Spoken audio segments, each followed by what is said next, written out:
¿Cuántos de ustedes todavía no me habían conocido? Así que un poquito más tarde, cuando ya llegue en el resto, voy a compartir un poco más de mí. Ya me he retirado, pero continúo enseñando y amo enseñar las escrituras. Así que este libro de Primera Corintios es un libro maravilloso. Cubre tantas cosas y tan diferentes.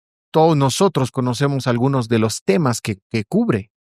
Habla desde la idolatría hasta el incesto, habla de la cena del Señor hasta los dones del Espíritu y mucho más. Pero una de las razones por que me encanta enseñar libros de la Biblia en los seminarios es esta. Es porque estudiamos bastante correctamente, bastante de teología sistemática, estudiamos la historia de la iglesia, estudiamos muchas cosas diferentes. Pasamos una introducción al Nuevo Testamento. Incluso podríamos tener un curso en la teología del apóstol Pablo. Pero para aquellos de ustedes que van a estar dentro del ministerio, lo que ustedes más van a necesitar es la habilidad para hacer exégesis del texto y luego aplicar eso a tu pueblo para poder crear un sermón a través de tu exégesis y tu estudio. Y muchos pastores jóvenes se han acercado a mí y me han dicho: Paul, realmente nunca había aprendido eso de esa manera en el seminario.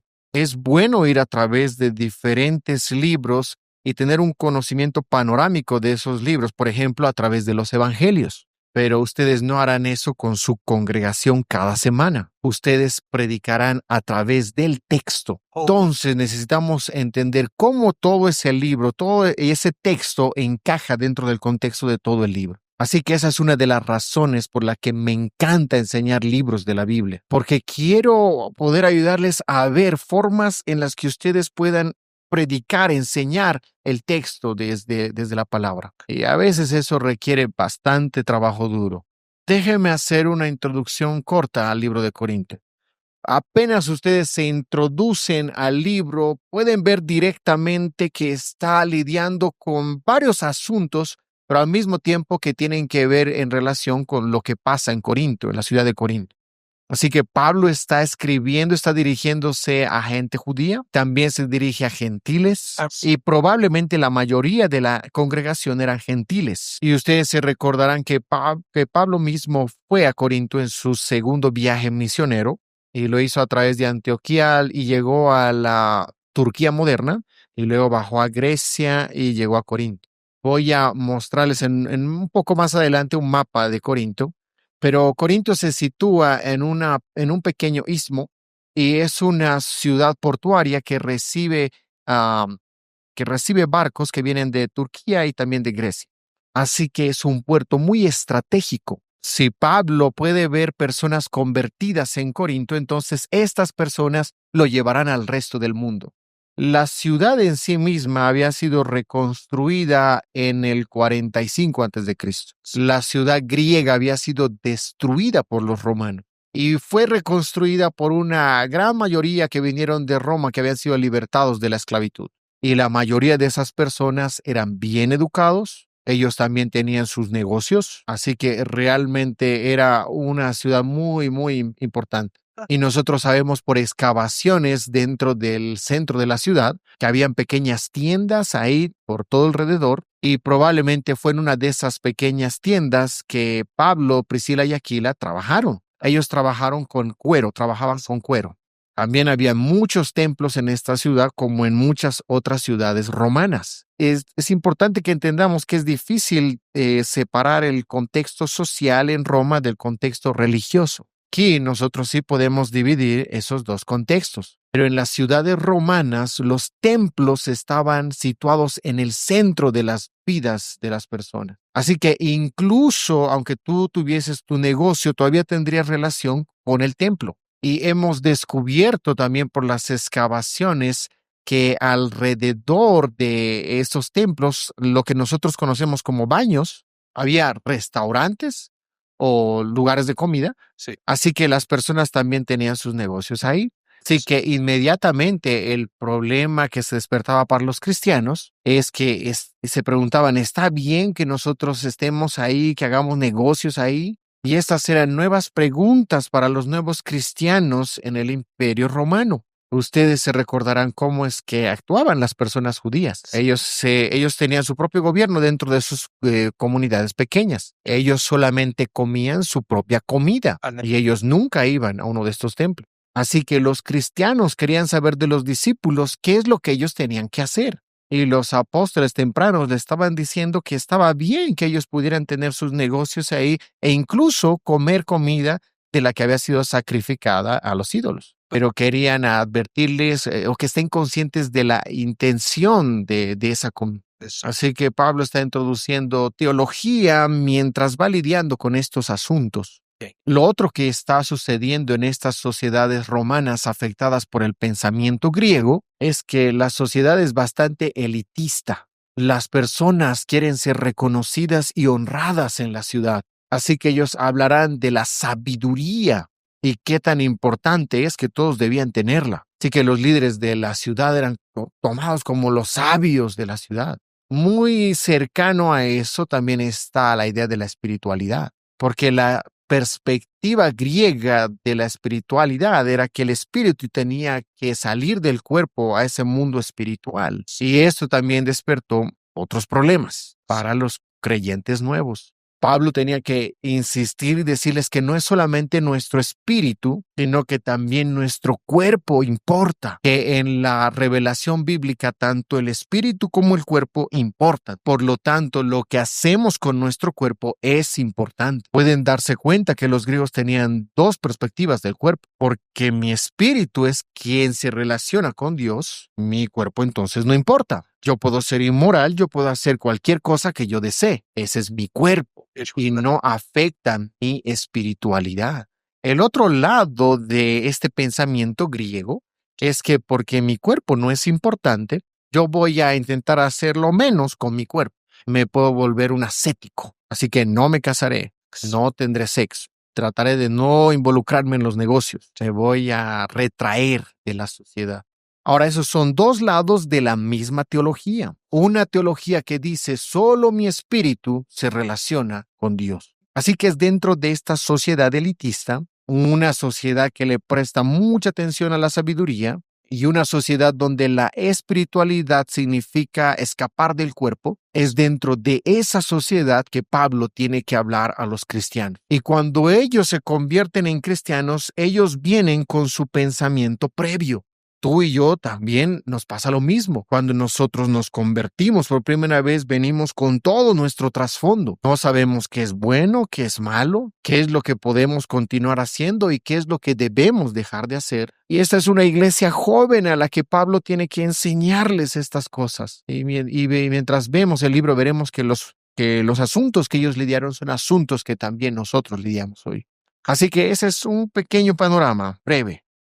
Tenemos que hacernos otra pregunta también, y es cómo leemos esta epístola. Así que ahí está Pablo, donde es enviado de Antioquía, está ahí, en su segundo viaje misionero, sube hasta Turquía y va hasta el norte de Grecia y empieza a bajar y va hasta Atenas y luego entonces va hasta la ciudad de Corinto. Y pueden ver cómo pueden pasar de un lado y de este lado irse a Italia. Cuando hablamos de cómo leer la epístola, quiero decir un par de cosas. Pero me tendré para decir primero que la fecha probable de la escritura de esta carta es el 54 después de Cristo y fue escrito en Éfeso. Así que la pregunta que inmediatamente se despierta cuando tú lees a través del libro ¿hay una unidad en esta epístola? ¿No acaso lidia el libro con asuntos muy separados?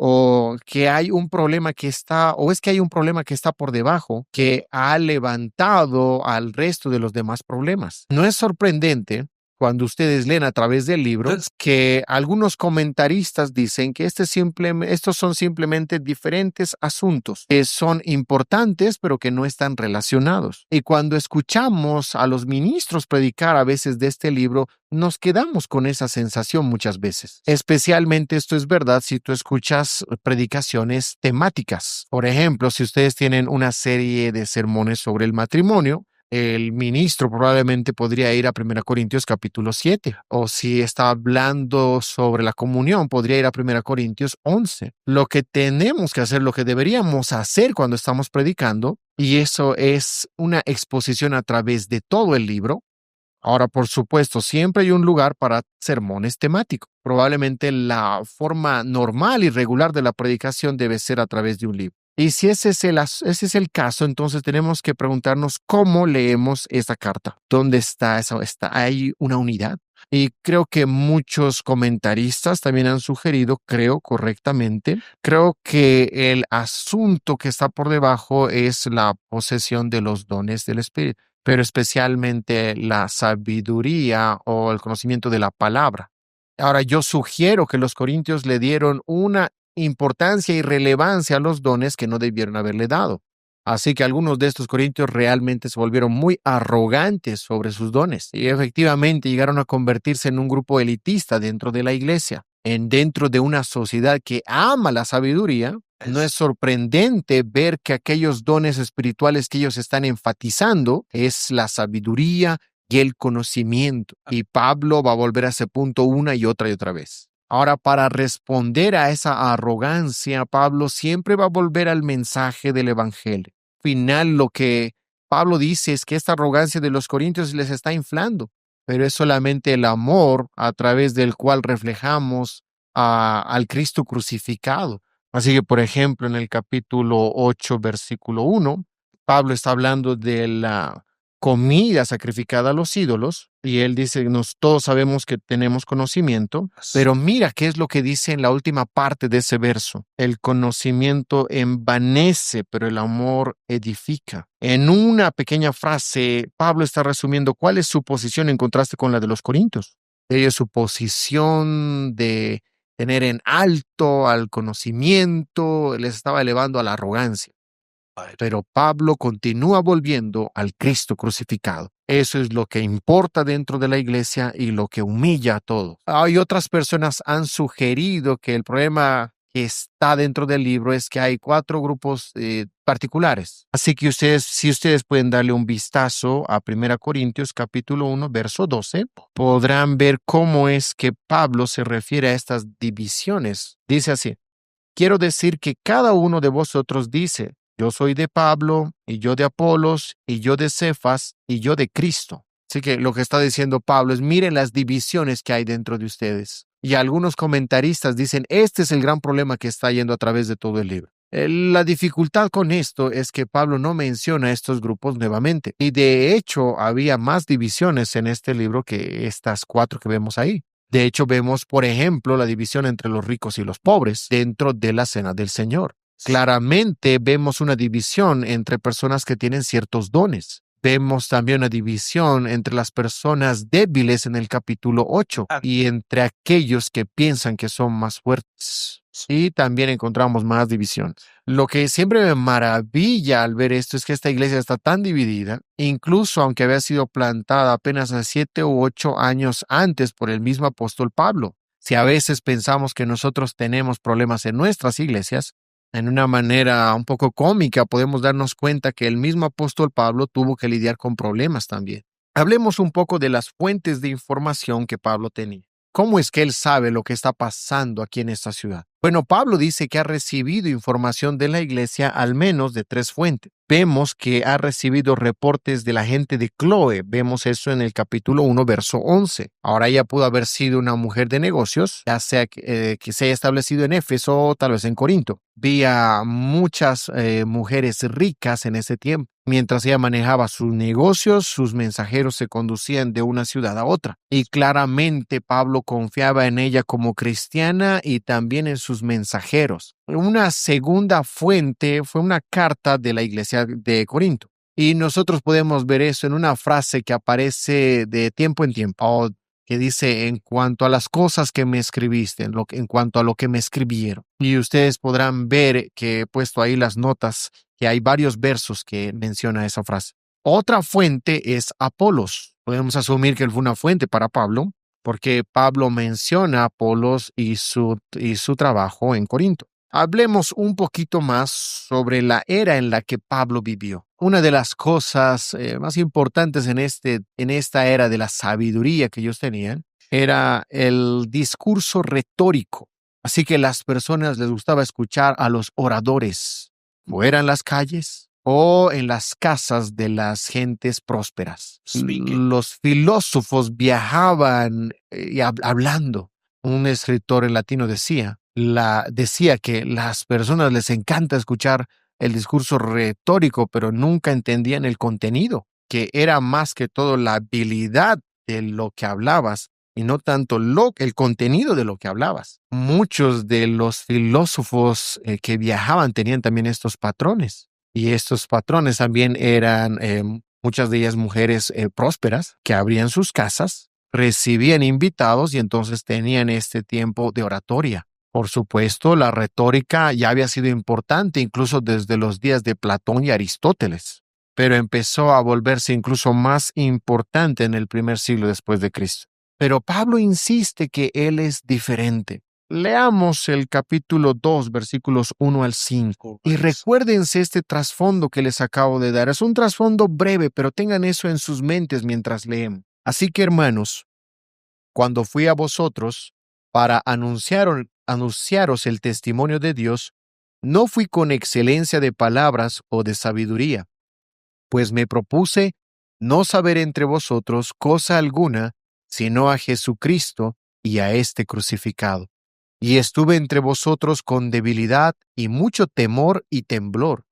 Y ni mi palabra ni mi predicación fue con palabras persuasivas de humana sabiduría, sino con demostración del Espíritu y de poder, para que vuestra fe no esté fundada en la sabiduría de los hombres, sino en el poder de Dios. Así que vamos a ver bastante de esto mientras avanzamos a través de la epístola. Pablo se distingue a sí mismo de la sociedad elitista en Corinto. Y Pablo está diciendo, miren, el evangelio no se trata de mí, sino se trata de Cristo, que era diferente que cuando los elitistas enseñaban. Ellos decían, miren a mi sabiduría, escuchen, vean la forma como yo hablo. Habían tomado las ideas del mundo dentro de la iglesia. Veamos un poco antes de entrar al primer capítulo de Corinto, una de los temas principales. Así que he puesto ahí algunos de ellos para que los tengan en sus notas. Así que vemos a Cristo como Señor y todas estas cosas son muy importantes a través de todo el libro.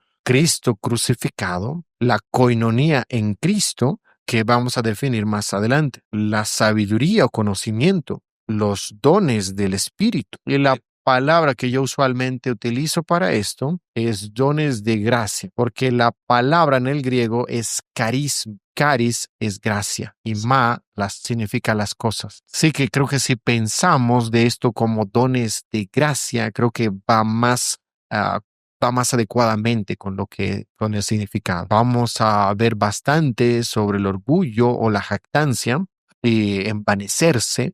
Veremos también divisiones dentro de la iglesia, que ya lo hemos mencionado, y veremos un tema muy importante que es la edificación de la iglesia o la metáfora de esta edificación o construcción. Veremos que Pablo dice, huyan de la inmoralidad. Hablará también del matrimonio y de la soltería. Él dirá, huyan de la idolatría. Él abordará el tema de la adoración del hombre y de la mujer en la adoración pública. Hablará de la Santa Comunión y de la resurrección. Hay bastante que vamos a mirar